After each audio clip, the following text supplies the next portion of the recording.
into my grandfather Ambrose Finnegan's kitchen to look his father-in-law in the eye and say, Ambrose, I need your help. Can you keep Gene and the kids? It'll be a year, I promise I'll pay you back. My father, like millions of Pennsylvanians today, was a proud, honorable man. That's a hard thing to do. My dad used to say, when we were growing up, Joey, a job's about a lot more than a paycheck. It's about your dignity. It's about respect. It's about your place in the community. And too many people have been stripped of that dignity and that respect. And there's something we can do about it. So what do? We go out there and say these small business guys, veterans like my son who came back from a year after serving in Iraq. He has a good job. He's Attorney General of Delaware, so I'm not talking about him in particular. But my son and the guys and women came back with him. Some of them having served 1, 2, 3, 4 tours, watching their buddies get blown up. Some of them injured themselves. A lot of them coming back with PSD. A lot of them coming back with traumatic brain injury. Why should they have to come back and fight as hard as they did in Afghanistan to get a job today? Why do we allow that? These soldiers I'm looking at right here in uniform, their brothers and sisters coming back from Afghanistan and Iraq in the last 10 years, you know what the average unemployment rate for them is? 11.5%. 2.5% higher than the rest of the country. How can we be against saying to a small business, if we hire one of your comrades, you get a $9,000 tax break?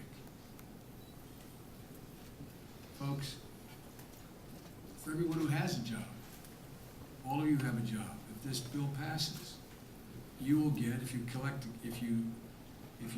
paycheck and you have a pay stub, you pay 6.2% in a federal tax. We cut that to 3.1. That's an immediate increase of $1,500 a year in your pay. Those of you out there who are paying 6% on a mortgage rates aren't 6%, now they're 4%.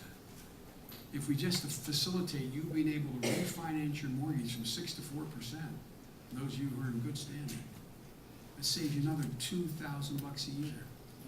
The family I came from, $3,500 total dollars a year makes a big difference. A big difference. For the really wealthy guys, it doesn't. But for my neighborhood, it's a big difference.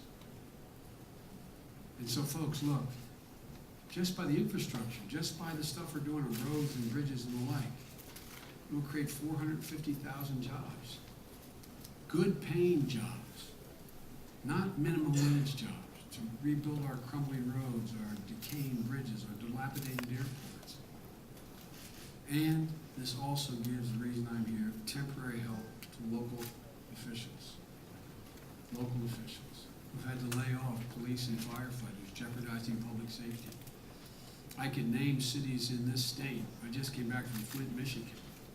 They had a 447 person police force down to 104, but for a little bit of help from the federal government, it's 144.